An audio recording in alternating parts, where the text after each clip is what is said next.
నమస్తే. Welcome to our channel. నేను సిరి.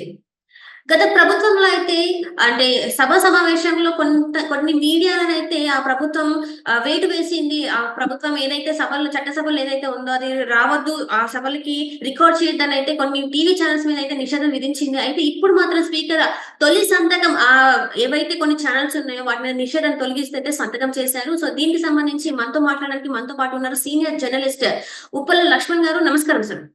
నమస్తే అండి.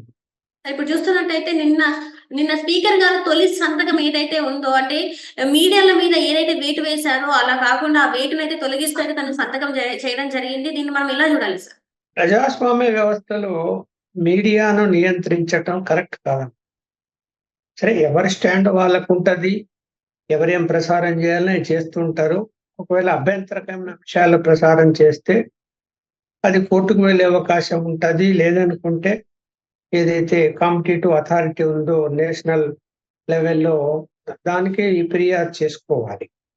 అలా కాకుండా మాకు అగెనిస్ట్ ఉన్నాయి కదా అని మీడియా సంస్థలని అసెంబ్లీలోకి అనుమతించకపోవటం అన్నది కరెక్ట్ అయింది కాదు. గత ప్రభుత్వం కొన్ని ఛానల్స్‌ని అలౌ చేయకుండా నిషేధం విధించి ఉంది. అవును సార్. ఆ నిషేధం ప్రస్తుత స్పీకరు దాన్ని తొలగించేశారు. అవును. మరి తొలగించారు. ఓకే. అన్ని ఛానల్స్ కూడా వెళ్ళాయి. కవరేజ్ ఇచ్చారు. సరే, సిస్టమ్ ఎలా ఉంటుందంటే అక్కడ మీడియా పాయింట్‌కు అనుమతి కొంతమందికి ఉంటది. గ్యాలరీలకి కొంతమంది అనుమతి ఉంటది. లాబీలకి కొంతమందికి అనుమతి ఉంటది. అట్లా ఏంటంటే మీడియాకి డిఫరెంట్‌గా అలౌ చేస్తారు. అందరిని ఒక ప్లేస్‌లోకి అలౌ చేయరు. అంటే అలా పాస్‌లు ఇష్యూ చేస్తారు. హ్మ్. మీడియా పాయింట్ అంటే అసెంబ్లీ యొక్క బయట ఉంటది. ఏదైనా అవును. ప్రెస్‌కు చెప్పాలనుకుంటే ఆ మీడియా పాయింట్‌లో నిలబడి చెప్పుకుంటారు. ఎవరైనా చెప్పొచ్చు. ఏ పార్టీ వాళ్ళైనా కూడా. అలాగే లాబీలోకి అంటే లాబీ ఏదైతే ఉంటుందో బయట అంటే రూములన్నీ ఉంటాయి కదా! ప్రతిపక్ష నాయకులకి, ముఖ్యమంత్రికి, డిప్యూటీ సీఎంకి అందరికి. అక్కడ పర్యవేక్షణ చేస్తూ ఎవరితో అయినా మాట్లాడడానికి అనేది అవకాశం ఉంటుంది. మూడోదేంటంటే గ్యాలరీలో అంటే లోపల అసెంబ్లీ లోపల విజిటర్స్‌కి ఎలా గ్యాలరీ ఉంటాయో మీడియాకు కూడా గ్యాలరీస్ అలాగే ఉంటాయి. ఆ గ్యాలరీలో అయితే కొంతమందిని అనుమతిస్తారు. అంటే జరుగుతుంది ప్రొసీడింగ్ చూడడానికి, దాన్ని వార్తలుగా రాయటానికి. ఇంకా టెలిప్రసారాలు అంటే ఏంటంటే అసెంబ్లీ నుంచి అసెంబ్లీ కవరేజ్‌కి అన్ని కెమెరాలు అంటే అన్ని ఛానెల్స్ యొక్క కెమెరాలు అలౌ చేయరు. ఎందుకంటే కష్టం కాబట్టి అసెంబ్లీనే ప్రసారాన్ని చేస్తుంది. అంటే ఎవరికైనా ఒక ప్రైవేట్ వాళ్ళకి కాంటాక్ట్ ఇచ్చి ఆ ప్రొసీడింగ్ అంతా కూడా అన్ని ఛానెల్స్‌కు లింకులు పంపించి ప్రసారం చేస్తూ ఉంటారు. ఒక్కోసారి వాళ్ళ కంట్రోల్‌లో అసెంబ్లీ కంట్రోల్‌లో ఉంటుంది కాబట్టి కొన్ని సందర్భాల్లో ప్రసారాలని సెన్సార్ చేస్తారు. అంటే ఆపేస్తారు. అది స్పీకర్ ఇష్టం. ఎందుకంటే సంపూర్ణ స్వేచ్ఛ స్పీకర్‌కి ఉంటది. మీడియా వాళ్ళని ఎప్పటి వరకు, ఎంతవరకు, ఏ పాయింట్‌లో అలౌ చేయాలి, వేటిని అలౌ చేయాలి, ఇవన్నీ కూడా డెసిషన్ తీసుకునే అధికారం ఉంటది. దాన్ని క్వెషన్ చేసే అధికారం ఎవరికీ ఉండదు. ఎందుకంటే ఈవెన్ కోర్టు కూడా పర్మిట్ చేయదు. స్పీకర్‌కు అక్కడ ప్రొసీడింగ్ నడపటానికి ఆయనకు సంపూర్ణ అధికారాలు ఉంటాయి. ఆ అధికారాలు అడ్డం పెట్టుకొని ఏం చేశారు? కొన్ని మీడియా సంస్థల్ని గత ప్రభుత్వము వాళ్ళకు వ్యతిరేకంగా ఉన్నాయని చెప్పి, ఆ అసెంబ్లీ లోపలికి అలౌ చేయకుండా అంటే ఆ పాస్‌లు ఇష్యూ చేయకుండా ఆపేశారు. అవును. ప్రస్తుత ప్రభుత్వం అలా కాదు. అందరిని అలౌ చేస్తామని చెప్పి అందరిని అలౌ చేశారు స్పీకరు. అది విషయం. చెప్పండి. హ్మ్. అంటే ఇప్పుడు చూస్తున్నట్టయితే జగన్మోహన్ రెడ్డి గారు జస్ట్ ప్రమాణ స్వీకారం చేసి అక్కడ నుంచి వెళ్ళిపోయిన పరిస్థితి మనం చూసాము. అంటే స్పీకర్ గారు ప్రమాణ స్వీకారానికి కూడా తను అటెండ్ అవ్వలేదు. అంటే ప్రతిపక్ష నేత హోదా కూడా తనకి లేకపోయినా కూడా సభనైతే గౌరవించాలి కదా! ఎందుకు తను అట్లా వెళ్ళిపోవడం జరిగింది? సభా నియమ నిబంధనలు వేరు. సభ సంప్రదాయాలు వేరు. జనరల్‌గా ఏంటంటే నియమ నిబంధనలు అన్నీ ఉండవు. సంప్రదాయాలు మాత్రం పాటిస్తూ ఉంటారు. ఎందుకంటే సభను గౌరవించాలి కాబట్టి. ఈయన ఆ సభా సంప్రదాయాలను పాటించడం లేదు.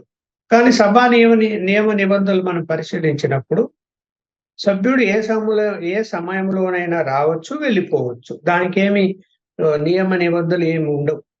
హ్మ్. ఉండాలని లేదు, పోవాలని లేదు. ఆయన ఇష్టం. రావచ్చు, సంతకం పెట్టొచ్చు, ఉండొచ్చు, 5 నిమిషాలు ఉండొచ్చు, 10 నిమిషాలు ఉండొచ్చు, గంట ఉండొచ్చు, వెళ్ళిపోవచ్చు. హ్మ్. ఆ ప్రొవిజన్ ఉంటది. ఆ స్వేచ్ఛ ఉంటది వాళ్ళకి. కాకపోతే ఏంటి సంప్రదాయాలు ఇప్పుడు ముందు రోజు వచ్చారు. ప్రమాణ స్వీకారం చేశారు. ప్రమాణ స్వీకారం చేయకపోతే సమస్య ఏంటంటే ఆయన శాసనసభ్యుడి కింద పరిగణలోకి తీసుకోరు. అవును. తీసుకోనప్పుడు ఆయనకు ఏవైతే ప్రోటోకాల్ ప్రకారం వస్తాయో, అలాగే జీతాలు, ఇతర అలవెన్స్‌లు అవన్నీ కూడా ఇవ్వరు. ఆపేస్తారు. హ్మ్. అందువల్ల ప్రమాణ స్వీకారం గెలిచినా కూడా ప్రమాణ స్వీకారం అనేది కంపల్సరీ. ఖచ్చితంగా చేయాలి. చేసిన తర్వాతనే ఆ రోజు నుంచి, ఆ నిమిషం నుంచే శాసనసభ్యుడు అవుతాడు. అది ఎన్నికైన శాసనసభ్యుడు ఇది ఫుల్ ప్లెడ్జ్డ్ అంటే పూర్తిగా శాసనసభ్యుడిగా ఆ రోజు నుంచి తన విధి నిర్వహణలో తను పాల్గొనే అవకాశం ఉంటది. అందువల్ల ప్రమాణ స్వీకారం కంపల్సరీ కాబట్టి వచ్చాడు. సరే వెనకాల కూర్చున్నారు సీట్లంటే ఈ యొక్క ప్రమాణ స్వీకారం యొక్క ఒక రోజు గాని, 2 రోజులు గాని అసెంబ్లీ నిర్వహణ చేసినప్పుడు సీట్ల కేటాయింపు ఉండదమ్మ. ఎవరికి ఎక్కడానికి. అందరూ రావాలా, కూర్చోవాలా, ప్రమాణం చేయాలా, వెళ్ళిపోవాలా. దానికి నియమ నిబంధనలు లేవు. సీట్ల కేటాయింపు ఉండదు. ఎక్కడైనా కూర్చోవచ్చు. సరే ఆయన వచ్చాడు. ఆయన శాసనసభ్యులు వెనకాల అదే మధ్యలో ఎక్కడో కూర్చున్నారని ఆయన అక్కడే కూర్చున్నాడు. సరే సభా సంప్రదాయాల ప్రకారం అంటే ప్రతిపక్ష నాయకుని హోదా వచ్చి ఉండింటే ఆ ప్రతిపక్ష నాయకుడికి ముఖ్యమంత్రి తర్వాత ప్రతిపక్ష నాయకుడిని ప్రమాణ స్వీకారానికి పిలిచేటువంటి సంప్రదాయం ఉంది. నియమ నిబంధనలు ఏం లేవు దానికి. సంప్రదాయం ఉంది. ఆ సంప్రదాయం ప్రకారం ఆయన ప్రతిపక్ష హోదా రాలేదు. రానప్పుడు ఉప ముఖ్యమంత్రి ప్రమాణ స్వీకారము, దాని తర్వాత మంత్రుల ప్రమాణ స్వీకారము, దాని తర్వాత ఆయన కేవలం శాసనసభ్యుడి కింద పరిగణలోకి తీసుకున్నారు. ప్రమాణ స్వీకారం చేశారు. దాన్ని కూడా క్వశ్చన్ చేస్తున్నారు. అలాగే ఏమైంది ఉన్న ప్రమాణ స్వీకారం చేసిన వెంటనే మళ్ళీ వెళ్ళిపోయాడు. అవును సార్. అక్కడ సభలో సరే ఆ రోజు ఉండలేదు. ఆ? సార్ అక్కడ సభలో ఉండకుండా ప్రమాణ స్వీకారం చేసిన వెంటనే ఎళ్లారు. కనీసం వాళ్ళు ఎవరైతే గెలిచారో 11 మంది అంటే 10 మంది తను కాకుండా ఇంకా 10 మంది ఎమ్మెల్యేల ప్రమాణ స్వీకారం వరకు కూడా తను ఉండలేదు. తన ప్రమాణ స్వీకారం అయిపోయిన వెంటనే వెళ్ళిపోయారు. అంటే దీన్ని అసలు ఎలా చూసుకోవాలి? అంటే తను ఓడిపోయాడని ఒక బాధతోని అక్కడ ప్రమాణ స్వీకారం చేసి వెళ్ళిపోయారా? లేకపోతే వాళ్ళకి మొహం చూపెట్టలేక వెళ్ళిపోయారా సార్? ఓడిపోయారు అనేటువంటిది గిల్టీనెస్ ఉంటది. లేకుండా ఎట్లుంటది ఇది. తను 175 సీట్లలో గెలిచేస్తాను అని చెప్పి ఛాలెంజ్ చేశాడు కదా! ఛాలెంజ్ చేసి ఎలక్షన్స్‌కో వెళ్ళాడు. అన్ని విధాలుగా ప్రయోగాలు చేశాడు. కానీ జనము ఏదైతే ప్రభుత్వ వ్యతిరేక ఓట్ల శాతం ఉందో అది పెరిగిపోయి ఆయన ఓడిపోయాడు. 11 సీట్లకు పరిమితం అయ్యాడు. అయినప్పుడు తను ఊహించలేదు. ఆ విధంగా 11 సీట్లే వస్తాయి అని. ఆయనకు సంబంధించిన సర్వేలు, ఆయనకు సంబంధించినటువంటి ఫీడ్‌బ్యాక్ అంతా గూడా వచ్చేస్తాయి సీట్లు 140 పైనే వచ్చేస్తాయి అనేటువంటిది ఉండేది. అట్లాంటిది 11 సీట్లనేసరికి బెత్తరిపోయాడు. అసలు అలా ఊహించనిది. అది అందుకని అంటున్నాడు గదా! నా ఊహకు అందలేదు. ఏదో జరిగిపోయింది. ఏదో మోసం ఎవరో చేశారు అన్నాడు. అని ఈవీఎంల మీద పడ్డాడు. కాబట్టి ఇప్పుడు ఆయనకు గిల్టీనెస్ ఉంటది గదా! అసెంబ్లీలో తను ఏ మొహం పెట్టుకొని అక్కడ మాట్లాడడానికో, ఉండడానికో బయటనే ఆయన వచ్చేటప్పుడే సరే కొంతవరకు గౌరవించారు. ఎందుకు అంటే ఆయనకు సెక్యూరిటీ ఉంది కాబట్టి భద్రత ఇంపార్టెంటు. మాజీ ముఖ్యమంత్రిగా ఆయన్ను లోపల వరకు ఆయన కాన్వాయ్ అలౌ చేశారు. మామూలుగా అయితే బయట రోడ్డు మీద దిగి లోపలికి రావాలి. ఆ కాన్వాయ్‌ని అసెంబ్లీ యొక్క ప్రధాన గేట్ అంటే ప్రధాన ద్వారం ఏదైతే ఉందో అక్కడి వరకు అలౌ చేశారు. అలాగే మంత్రుల తర్వాత ఆయనకు అలౌ చేశారు. ఏది ప్రమాణ స్వీకారం. కొంతవరకు గౌరవం దక్కింది. దక్కకుండా ఏం పోలేదు. అయితే ఆయన గిల్టీ ఫీల్ అయిపోయి ఆ సభలో ఉండలేక వెళ్ళిపోయాడు.